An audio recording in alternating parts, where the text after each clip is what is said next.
Success के लिए क्या ज़रूरी है। शहर के एक कॉलोनी में एक बुजुर्ग कपल अंकल और आंटी रहते थे। वह कॉलोनी अभी जल्द ही बनी थी, इसीलिए उसमें 4 से 5 घर बसे हुए थे। इनका बेटा इन्हें छोड़कर अपने पत्नी के साथ विदेश में रहता था, क्योंकि उसकी पत्नी ये नहीं चाहती थी कि वह घर पर रहकर अपने सास ससुर की मदद करे। ये बुजुर्ग अंकल और आंटी जिस कॉलोनी में रहते थे, उन्हें हमेशा से यह डर रहता था कि कहीं कोई घटना ना हो जाए, इसीलिए वे ज़्यादा घर से बाहर नहीं निकलते थे। लेकिन उनका यह रूटीन था कि वह हर सुबह सूरज निकलने के बाद टहलने के लिए निकल जाते थे। एक दिन दोनों रोज़ की तरह ही सुबह को टहलने निकले थे।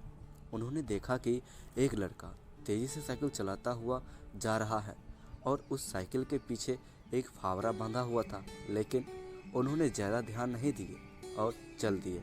दूसरे दिन उसी समय फिर से वह लड़का दिखा और उसी तरह तेज़ी से साइकिल चलाता जा रहा था। इसी तरह तीसरे और चौथे दिन भी वह लड़का दिखा। 5वें दिन आंटी जी ने अंकल जी से पूछा कि यह लड़का हर रोज़ सुबह इसी तरह तेज़ी से साइकिल चलाते जाते हुए जाता है। मुझे लगता है कि कुछ गड़बड़ है, कहीं ये लड़का कोई गलत काम करने तो नहीं जा रहा है। लेकिन अंकल जी ने मना कर दिया कि जा रहा होगा कहीं, हमसे क्या। परंतु आंटी जी बोली, हमको देखना चाहिए कि हमारे कॉलोनी में कोई गड़बड़ तो नहीं। अंकल जी बोले ठीक है, अगले दिन हम इस लड़के का पीछा करेंगे और देखेंगे कि ये जा कहाँ रहा है। अगले दिन सुबह को फिर से वो लड़का तेज़ी से साइकिल चलाता निकला। उनके पीछे अंकल और आंटी जी भी गई। उन्होंने देखा कि थोड़ी दूर जाने के बाद वो लड़का एक पेड़ के पास साइकिल खड़ी कर दी। उसी पेड़ के पास थोड़ी सी खाली ज़मीन पड़ी थी और उसे वो खोदने लगा। अंकल और आंटी जी कुछ देर तक देखते रहे कि ये लड़का क्या कर रहा है, लेकिन लड़का ज़मीन खोदे जा रहा था। कुछ देर बाद उन्होंने लड़के से पूछा कि आप ये ज़मीन क्यों खोद रहे हो।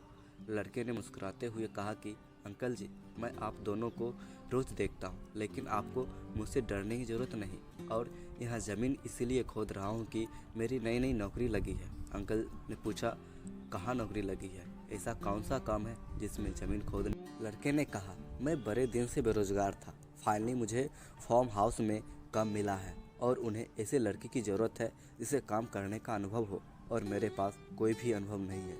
इसीलिए मैं रोज़ यहाँ फावड़ा लेकर आता हूँ और ज़मीन खोदने की प्रैक्टिस करता हूँ, ताकि जैसे ही नौकरी पर काम शुरू हो उसमें हमें निकाल ना दिया जाए। इसीलिए रोज़ाना मेहनत कर रहा हूँ, कोशिश कर रहा हूँ। उस लड़के की बात सुनने के बाद अंकल और आंटी जी ने लड़के को आशीर्वाद दिया और बोला, बहुत ही बढ़िया बात है, प्रयास ही ज़िंदगी में सब कुछ है। यह छोटी सी कहानी ज़िंदगी में बहुत बड़ी बात सिखाती है। तो अगर हमें सक्सेस होना है तो सक्सेस के लिए सबसे ज़रूरी चीज़ है कि हमें लगातार मेहनत, कोशिश और प्रयास करनी होगी, तभी हम जीवन में सफल होंगे।